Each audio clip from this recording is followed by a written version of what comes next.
So in terms of that then, so if you are somebody that's struggling to identify who your ideal client is, what would be the first steps to go away and do that?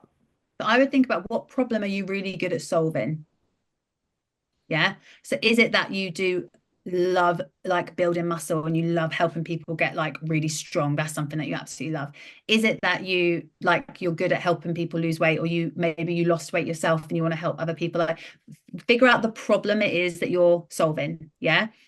And then you want to look at what is the kind of person you want to work with? What personality types do you work better with? What are they? And almost create like an avatar of someone. It's quite one of the easiest ways to do it. And not everyone can do this, but there's ways around it. Is I think one of my clients, one of my clients wasn't ever their ideal client, as in he's a male, he coaches females that are like perimenopausal and like children and stuff. So he can't relate in the sense of that way, but there's so he's different. But everybody else, up until now that I've worked with or I've seen, was is coaching who they were 5, 10 years ago. That's what I did when I was coaching fat loss. I was like, you want to be that time, that little bit ahead. So what were you struggling with? Like, how did you feel in those situations? And then you want to pull from like your own personal experience. So, as an example, going back to the guy who isn't his ideal client. So, he's not that woman, but he's a parent and he can relate to these people with parents. So, how we pull his content together is he's knowledgeable and we demonstrate the knowledge through his results. He's got a lot of transformations because he's very good at his job. So, women seeing other women on his page really helps them connect. But then Mm. when it comes to him, it's when we're talking about time management, the stress, the kids needing to be at another school club, they've just started swimming class, you've had a letter for another bloody school trip, like everything's stressful, you haven't even been to the food, like to the supermarket to get your food in. So no wonder you can't prep because you think, what the hell is going on? Like all of that, we can pull stories from that, from him, that can relate to that woman. Does that make sense? Yeah, yeah, So definitely. you need to, if you're not your ideal client or you're not ahead of your ideal client, they're a completely different like person or whatever to you. What stories in your life or what areas in your life can you use to relate that back to? Because you don't have to be like them, but there needs to be something there, whether it's that you're like that likability, that like that humor, or that there's something there that they can feel safe with or relate to in some way. And again, I do say this like when I now I've started speaking about content more. There are so many different ways to do it, but this is how I do it because it is what I have seen works with the clients that I work with. And I've had clients from the like sort of 2,000 followers up until higher sort of 50K. And this type of content that I've seen through practice and just like trying it with them is what seems to help them start those conversations with their ideal client, book the calls, actually turn into clients. Like, so the content that you're making to try and build those relationships and nurture those potential clients, those leads, and to actually book the calls is a different type of content, say to the viral content, to the Yeah. quick hippie stuff. So, and there's a place for both, depending on what your goal is as a coach. But I want coaches to realize that you don't give up on being a coach or just dismiss it because you hate social media, you hate being online. Like stop that. Think of it as your marketing. Think of it as a business owner. Concentrate on that ideal client. There's no reason why you can't put out content that's going to grow your business, even if you hate social media or you don't like get. Do you know what I mean? Like you don't want to. You're not the most creative with it, or you don't have all these ideas all the time. Like just there's separate things. I think we're lucky as well, Maria, because you and I perceivably come across as quite confident. You're a performer, you're used to being on stage. And I've always had this element. Don't get me wrong, I've got many areas of my life I'm not that confident in.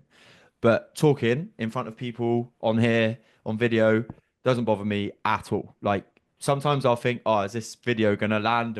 Is anybody gonna watch it? Blah blah blah. But I'll still do it. There are also people that, like you say, they may not hate social media because they get their information from it and they consume, but they are a good coach and they have helped lots of people, but they're scared of putting their face on things or they're scared of videoing themselves to talk. What advice would you give somebody in that situation? So practically speak. So first thing, what I would do, this is what I do with clients as well. is I ask them, what content do you enjoy making the most? Because there will be a type of content that you enjoy. So take all of what everybody else is doing out of the equation. For you as an online coach with your business, you need to be producing content. Yeah. So if we're starting with the fact that you don't like being camera, it's new to you, or you're just trying to get over something, stop comparing where you are to say where James Smith is. Let's look at what content do you enjoy making. Okay, maybe you enjoy writing more. You find that easier to put your point across more. Yeah. So let's make sure that your content, your plan for your content has more of that in. So we'll do carousels, use pictures of yourself, like do that kind of thing. Don't think that has to be all these talking videos straight away, and start getting into the habit of opening up and talking and with a type of content that you enjoy. Then as well as that, so you don't have to do loads of talking heads, but you do need to start getting comfortable with being on camera. So it's very easy to be like, oh, you only get better with it with more practice. Yeah, okay, that's true, but that can only get you so far. So practically speaking, the easiest thing you can do is, if you're setting up your camera and you're going to film yourself, do not film yourself on selfie mode so you can see yourself. These are just really simple, practical things, but literally set your camera up so you cannot see your face. Yeah. And hit record. Do not stop recording. If you go wrong, you can edit it. We've all got CapCut, so don't stress. Does that make sense? Like what you don't want to be doing. I think actually Emmeline said this at Fit Expo. So this I'm sure it came from her. It came from someone, but when they said it, I was like, that's so true.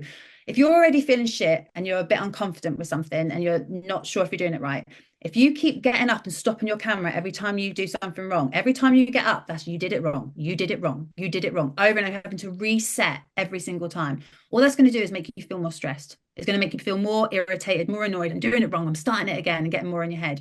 Just let it roll. Yeah, just let the camera roll and just speak it. You're going to warm up into it. So it might be that the first 10, 15 minutes, you don't use any of that footage, but keep it rolling. The next thing is, I really would have a script or some bullet points of what you're going to talk about. Yeah. And I would do this on a separate day to your filming day. So you want to have your idea and plan your content. You might be like, Harry, you might be like, okay, I want to do a video about limiting beliefs. I want to, because this happens. I used to think this and now I think differently. Okay, cool. Write that down, bullet point what you want to say, go away, sleep on it. Yeah.